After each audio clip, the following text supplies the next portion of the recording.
How's everybody doing? My name's Mike and we got Miss Mia with us today. So, Mia's been with me for almost a week now, and what I've noticed about her is that she's has a little bit of fear and a very anxious dog. So some of the characteristics you're going to see with an anxious dog is a dog that likes to move backwards when things happen. You know, the opposite of that would be a confident dog that moves forward at things. So say somebody comes in the house, a dog that barks and goes towards that person is a confident dog, versus a dog that barks and tends to stay away from that person or back up. Even just a little, any type of backing up is a unconfident dog, which dogs that aren't confident usually have some kind of anxiety.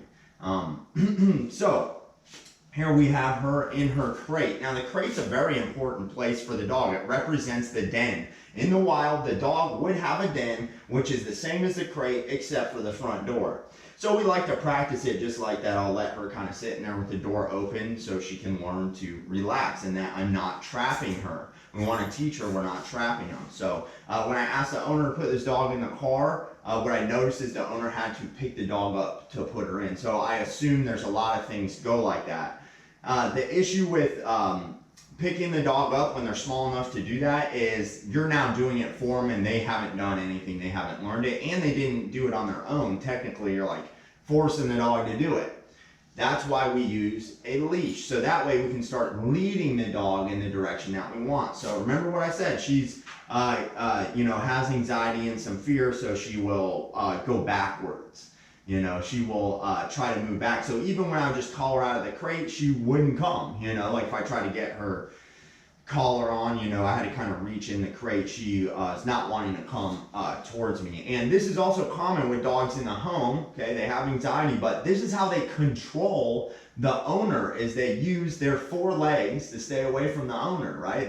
They will move around the home in a way that the owner can't catch them. It turns into a game, and they learn that they're faster and they use their speed to avoid things. That's why we use a leash. That is, we use this tool to stop that imprinted behavior of trying to outrun the owner and trying to avoid things. We want to teach the dog, don't avoid things when we come up to a situation that you don't trust. Look to me for instruction. I'll lead you through it. So I'm going to go ahead and show you kind of what that looks like. You see how she's getting up now? And so we also don't want the dog rushing out. This is a threshold. Everything we do for here is the same thing we do for the front door. So we don't allow the dog to sit to rush through the front door. We have them sit through every threshold and then we allow them to come through. So for example, see how she sits? Well, the reason she does that is because I ask her to sit before she comes out. Okay, heel. Good girl. Good, heel. So before she would have some kind of hesitation coming out of the crate, and then we use this leash. Sit, see that? She also has a bad habit of running into the crate. As soon as she sees the crate, she tries to bolt into the crate, and that is not a good behavior. I've seen many owners, give me an example of like, oh, watch how much control I have over my dog. Go to your crate, and the dog sprints into the crate. That is not good. Okay, so the dog is doing it with too much energy. All right, and whatever you're teaching your dog, if you're teaching your dog to do things with that type of intensity, they're going to use that in other places. We want to teach the dog to be calm. So now I lead her in slowly. She's not allowed to rush. She would rush. She would try to rush. I would just correct her. She tries to come out. You use the front door to close it. This is all about, we want to send the right message to her.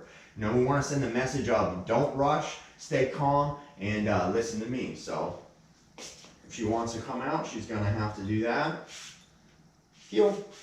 Good girl. But then see how she's hesitating? So look, I'm holding pressure. See that? I hold pressure. I do not let her heel. I do not let her control the exercise or the situation. She does not get to control what I do on the leash. I'm much bigger than her. It makes no sense that a 10-pound dog would be able to stop on the leash and stop the owner from walking. And we see this all the time. I see it with Chihuahuas that weigh 5 pounds. They actually stop the owner from walking where they would like to walk. And then that teaches the dog that you're in control of our relationship. You do what you want and I will follow you. And you can make any decision you want. This is about taking their decision making out of the equation, and now we show her what we want. And this is what we recommend doing at 8 weeks old.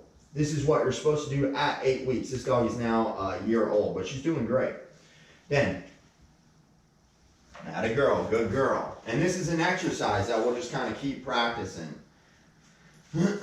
So I can ask her to sit, heel, good girl. And this is how she gets used to coming in and out of the crate calmly.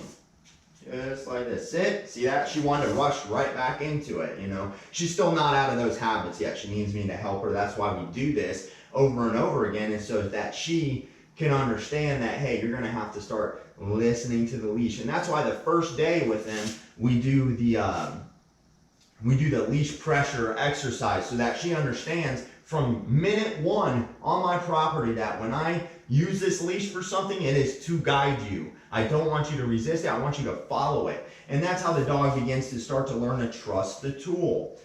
She also has had a lot of affection, so she looks for a lot of affection. We want to wait to give that to her until she does something we want. Then, good girl, good girl. And I don't have to pet her like crazy to give her the affection that she wants. You know, I almost have to wean them off the affection they were getting and let them get used to a more appropriate level of affection.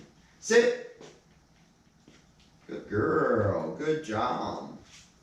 You see the dog breathing like that? You see how she's got her mouth open breathing? Again, I'm going to use the door. She's not allowed to come out until I've asked her to. She does not get to make that decision.